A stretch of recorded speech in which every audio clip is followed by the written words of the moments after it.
Welcome to 247 Real Talk. I'm your host, Julian Perry. It's a pleasure to be here with you for another week and another episode of the Real Talk podcast. This week, I'm going to take it a little personal again. I'm going to talk about something that affected me and something that's going on in society that's probably affecting you too. It's a bit sad, but it's something that we must deal with. So, if you're interested, and I hope you are, I'll be right back.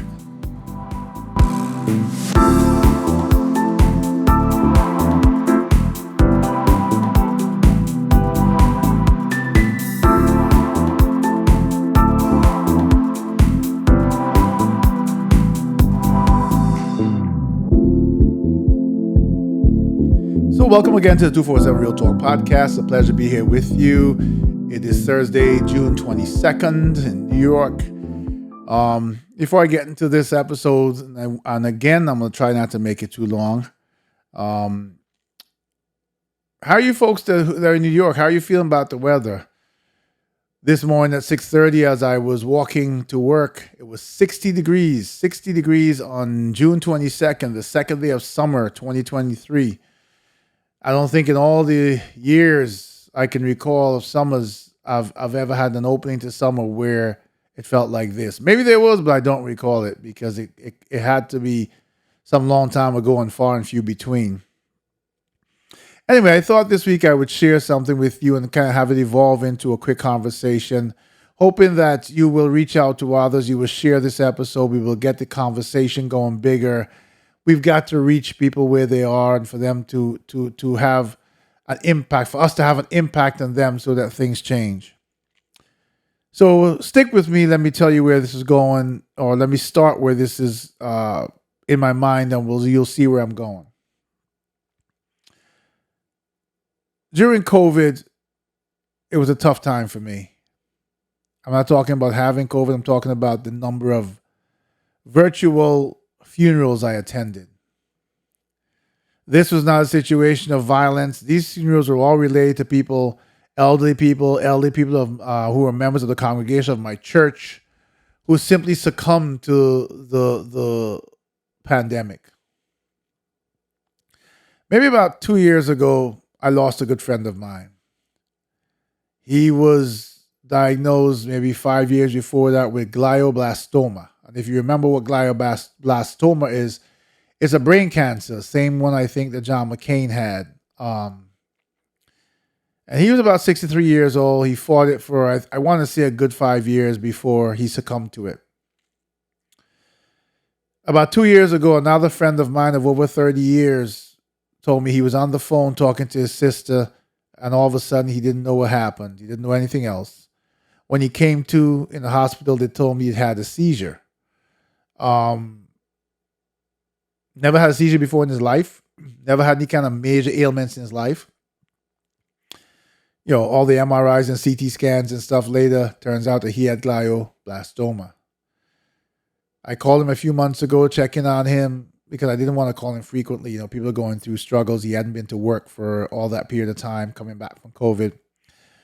And actually, I do think he came back to work for a few days, but that's not the important part here. He told me that the chemo was going well, that he had no effects from it really. He didn't lose weight. He didn't lose his hair. He was happy, and he sounded like he was doing well. A few days ago, last Tuesday, I sent him a message to wish him happy birthday because it was his birthday. He didn't respond, but that's typical when you're going through these things. Nevertheless, a few days ago, he died. He was 57 years old. Both of these things, especially the one that just happened a few days ago, really affected me. Someone asked me how I was doing, and I said to them that day when I found out, I said, I'm grieving. It hurts. It hurts when we lose someone we care about. It hurts when anyone loses someone they care about, to things like cancer, to things like some sort of accident, a fall, different things, heart attack, it hurts. Many different medical things. It hurts. It hurts even when you know it's coming. It has a shock and awe impact to it when you don't know it's coming. But where I'm going with this is, I think I've mentioned to you many times that when I go to work in the morning, I listen to 1010 Wins in New York. And I have them on my Odyssey app, and I have the breaking news on my, that I subscribe to. And what I've noticed has been happening over and over and over recently is every single day people are shot in New York. And every single day it seems out of the people are shot, someone, some two, some three die. And I read the stories because I'm compelled, based on what I do, based on having these conversations with you and trying to make our lives better in a world that's fighting against us. When I read the stories, and I'm getting away from the whole, this is not about race, creed, or color. This is about 14-year-olds getting shot in the head and killed. 16-year-olds getting shot in the head and killed. School girls getting shot in the head and killed. And what's more, when you find out the motives, jealousy, an argument, someone bumped into someone accidentally, someone stepped in someone's shoes, two people, as they say, were beefing over something or some girl. Me feeling the pain that I've been feeling the last few days to losing my friend made me reflect on parents who bury their children. Today alone I saw, was in Staten Island, 23-year-old girl, cops looking for the boyfriend who stabbed her to death. I'm talking about the violent crimes, by shootings, by stabbings, by shoving people on the subway. I'm talking about us as human beings having completely lost the sense of value of life. It has to be. At least for me, it's the only way I can rationalize how easily people are being killed, how easily we're taking lives, how easily this generation feels it's okay if they have an argument or dispute with you to end it by violence, by gunshots, by drive-by shootings. I'm not even talking about the gang-related stuff. All these stories you're seeing of kids outside schools, a lot of them are not gang-related. A lot of them are the mentality today of the youth, many of the youth. Yes, they come from impoverished neighborhoods. Yes, they come from lines of oppression. But still, how many more funerals do we have to go to and see mothers weeping over their children? How many lessons have to be learned, or how many lessons have to be taught to understand that there are a lot of ways to solve a problem, but taking a life and removing a person from the face of the earth is not a solution. Even for the person who carries out the action, it doesn't solve their problem. In this day and age with cameras everywhere and everything else, almost every single one of these people are being caught. Sentenced to life, sentenced to death. Either way, we have so many victims left. We have the parents who bury their children, the siblings who bury their siblings, the grandparents who bury their grandchildren, the children who watch their parents in a coffin. Young kids will have to grow up without those parents, but for nonsense and for the fact that we have no regard anymore. This society has no more regard for the value of life. When you see me have this conversation with you, is because I was so deeply affected by losing someone, and then I get bombarded by the breaking news, and I can't turn it off because I feel compelled to talk to you, to work with you, to get anyone who will come on board to help us to make a dent. Maybe we don't start out with a solution, obviously, but somehow we have to stop this. It's getting worse, not only in New York, across the nation. People feel there was a shooting, was it a few months ago, where the teacher went back to the school and shot the school kids? We feel that our solution to someone who might have made fun of us, to someone who might have stolen our girlfriend, to someone who might have stepped in our shoes and then embarrassed us in front of our friends. We feel such anger and hatred in the oppression of where we live today in society as it is today, in the fear. Last week I did an episode on the fear, the grip of fear that we live with every day. But we have gotten to the point where we feel such anger that the only way we will get relief from that anger is to remove that person from the face of this earth. I mean, we become so stupid that we believe you'll get away with it too, even though the history of the day before and the day before that show that the police are catching every single one of you because the day of technology, you will be caught. There are very few people who get away with crimes these days. And even if you read in the news, you'll hear about people who committed a crime 20 years ago and they still caught them today. That may be long overdue, but the point is, what are we gaining by taking another person's life? What self-satisfaction can someone feel after gunning someone down? After watching the blood spurt from that person? After going home and seeing news on the channel after channel after channel, recalling this heinous crime that you just committed? What kind of joy or peace can you find from that? I am struggling now because ever since my mother passed, natural causes, I've struggled with going to funerals. I pushed myself during COVID because I felt like we had no idea where the world was going at that point, when it would end, and how many more people that we knew would not be here the next day. I lost co-workers, fellow members of the congregation, friends. It was numbing to go to funeral after funeral. Now I'm faced with going to a funeral again of my dear friend who died of natural causes of this other scourge that we call cancer. And at some point I'm going to do an episode on the pharmaceutical companies and cures and how that industry is, how corrupt and how uncaring it is, but I don't want to get off topic. There's got to be a point where we come together as people and do something effective to try to make a difference. And it may be approached from many different ways. The gun violence, how the guns are getting to people who should not have them. I'm sorry, but whether you're pro-gun or anti-gun, these crimes are not being committed by people who lawfully own weapons. 99.99% of these crimes are being committed that are gun violence crimes are people either illegally have weapons or people who should never have been able to buy a weapon. And we have people in Congress looking at blatant statistics like this, and there are things they can do without attacking the anti-gun, pro-gun movement. There are things they can do about allowing people to purchase these weapons. There are things they can do about licensing people. I don't care whether you like what I have to say or not, but license people across the nation so every single person has to go through a certain set of checks and mental health, etc., before they're deemed to be in our society with such a weapon or with such a weapon of destruction. Everybody knows that I'm an firearm instructor. I've said it before, I'm a range safety officer. But my perspective differs from a lot of people on both sides. When people are being shot, when this becomes an instrument of violence like that, we have to make a difference. We have to do something to change this. It has to stop.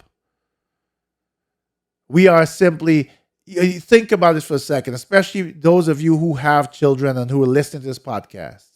I want you to take your mind back to when your child was born. I want you to take your mind through your child being young and all the laughter and the funny things they did. The pictures in your mind of watching them learn to crawl and then walk, of hearing their cute little voices called Dada and Mama, of watching, of the efforts and the sacrifices you've made to raise that child so that they would have the best chance in this world. None of us who've gone through that want to or can imagine what it's like to stand over a coffin and watch our child there, not because they died in an accident, not because they were born with illness, but because some fool, some idiot, some uncaring human being who has been nurtured into this behavior and mindset took their lives because they had an argument at school. When I grew up in school, the worst it got was fistfights, and even those weren't that long. And when I went to school, the guys kind of had a thing where when the fight was over, it was over. You had to shake hands. And all the guys would surround you. And I went to, at one point, it was an all-boys school. And they would surround you. That ritual had to be done because it was squashed after that. And that was the extent of it. For someone like myself, who has been to the range and put more rounds down range than I can even tell you, that sound of when a bullet leaves the chamber of a gun is deafening. It's impacting. For those who are not expecting it, it's startling. I can't imagine under any other circumstance other than protecting as the ultimate, as the only choice, my life or the life of my family. Pulling that trigger and watching that projectile go into someone's body, much less a 14-year-old boy, a 13-year-old girl over, oh, you used to date me, now you're dating him. And, you embarrassed me, you disrespected me, so I'm going to kill you. Understand what I'm saying here. I'm not going to beat you up. I'm not going to slap you. I'm not going to push and shove with you. I'm not gonna wrestle with you. I'm not going to, as we did as kids, you're not in my friend circle anymore. I'm not going to speak with you. No. I'm going to go get an illegal gun and I'm going to point it at your head and blow your brains out because you said something to be disrespectful, or you took my girl away, or you were cheating with my girl. We're not talking even adults here who are talking about, marriage and all that. We're talking about teenagers. I remember several years ago, I was called for a grand jury, or for a jury actually. I didn't get chosen, but I remember the case. I won't say names because I don't remember them, but if you hear these details, you might remember them. It was a case where a young lady had a child. I think she was in her 20s. She had I think the baby boy was somewhere between 2 and 4. She was dating one member of one gang. And apparently she broke up with him and she went and dated another guy who turned out to be from another gang. Now, I know I said I wasn't bringing gangs into this either, but I want you to hear this. In the case that I heard the details, the friends of the original guy she dated, who I guess was still friends with her, got closer to her in a friendship way. And they would all go hang out different places, and they invited her to go into the park. And I think this was the nature preserve somewhere in I don't want to give too many details, but it was in New York. And they went into the park with her and put a gun to her head and blew her brains out. They then turned to the baby, 2-year-old, 3-year-old, whatever, and put the gun to his head and blew his brains out. What kind of human being does that? I can tell you that when I saw the defendant in court that first day, and he turned around, he had his lawyer next to him, and he turned around and said good morning to the jury pool, my blood ran cold. This was I think, a 21-year-old guy. When you saw his face, all I saw was evil, to the point where I think if I saw him coming down the street, I would cross the street, even if he did nothing. This look of evil on his face, he looked like someone that would walk up to you and kill you. I got that impression of him, not because I didn't have the details of the case then. We just got into the courtroom. This was a chilling look he had on his face. I saw right through his soul. When did we become like this as human beings? We need to figure out something, and I can't do it alone. Every time we have these shootings in neighborhoods and these young kids lay bloodied and dead on the pavement, and the police are done, and the coroner takes them away, and the blood stain is left on the ground, the community comes together for a candlelight vigil. And they have the vigil, and they pledge that we must do something different. And it feels like someone who has a suit specifically for this occasion, and you come out, when you're done, you go back home, you hang up your suit, and you wait for the next one to put the suit back on to come back out. Remembrance and having vigils, I think, have a place. But they're not accomplishing what we need to accomplish. I often talk on this podcast a little bit about politicians and the fact that they're supposed to be elected by the people for the people. But we allow them to get into office and then do what the heck they please and forget about everything and every reason we elected them. And I keep begging and imploring people to join me to start a movement and help it to grow. And part of that is taking my voice. You don't have to speak the story. I'm speaking it with you and for you. And sharing the podcast and letting people know, come join this conversation. I have an email address, podcast@247realtalk.net. And this podcast is available on every single audio podcast app on the website. It's also available as 247 Real Talk Podcast on YouTube, where you're likely watching it now. So sharing it is easy. Subscribing is easy because one of the things I'm trying to do is build an audience and hopefully eventually build an income to put right back into something that you and I can come up with together to start making a difference. We need to look at the people we elect and make sure that there are people who are going to do something to help this change. When we get to the point where we have a constituents that elect people like George Santos to the House of Representatives, and then sit back after and say, oh, I'm sorry, we didn't know everything was a lie. When we have people who are censoring Adam Schiff because he did what he should as a politician, and I'm not talking about the Democrat or Republican, I'm talking about our politicians getting involved in their personal vendettas and forgetting why they are there.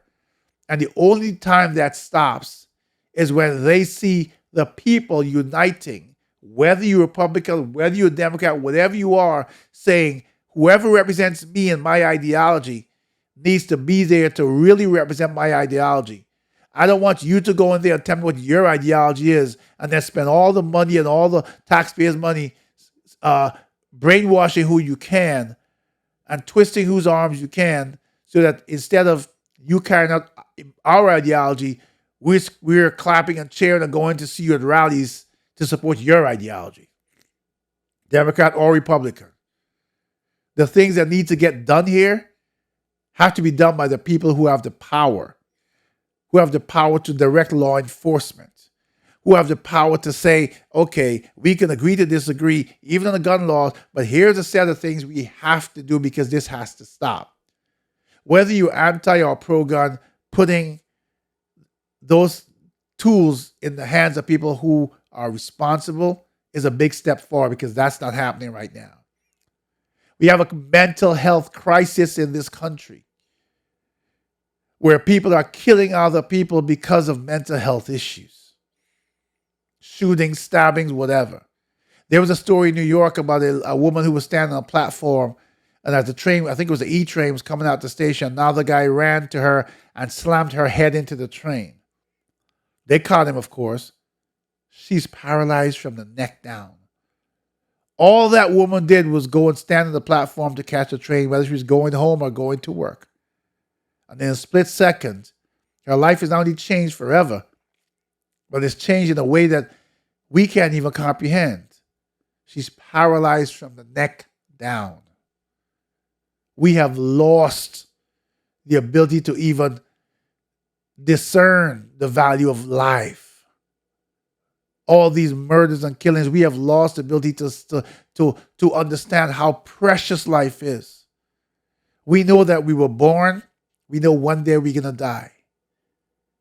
The real value is bringing joy and happiness to that time in between. I'm here making this plea to you because I'm hoping that it helps to bring back some joy to someone somewhere. And if you join me in this and we have this movement grow and the conversation grow, whether we impact one person at a time or a group of people at a time, whether we force our politicians to recognize that they need to stop their bickering and fighting and trying to knock each other down and put each other in jail and maybe turn on all of them, both sides, look at us, the people, and see how we're struggling.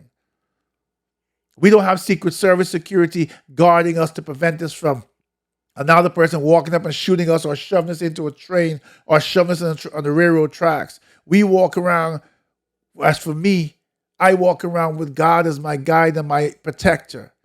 And God is enough, believe me. In my faith, God is enough. But the point I'm making is He put men here and he put humans here to live with each other. And we are also responsible for the safety and for the well-being of our brothers and sisters.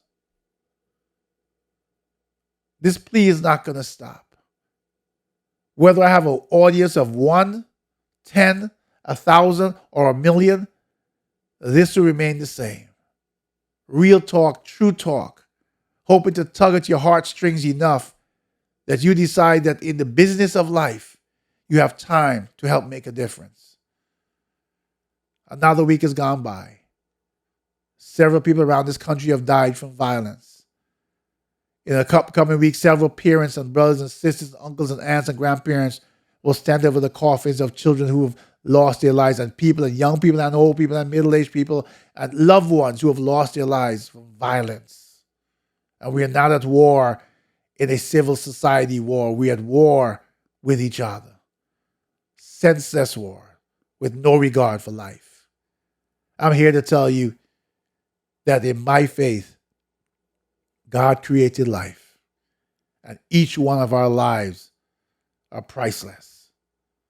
If you believe nothing else from all the 160 or whatever episodes I've broadcast so far, believe this: you can make a difference. Whether we mentor a young person, whether we teach them our history and show them why it's important to uplift and not break down, whether we stop people like in Florida from oppressing history because history taught in the right way can teach compassion.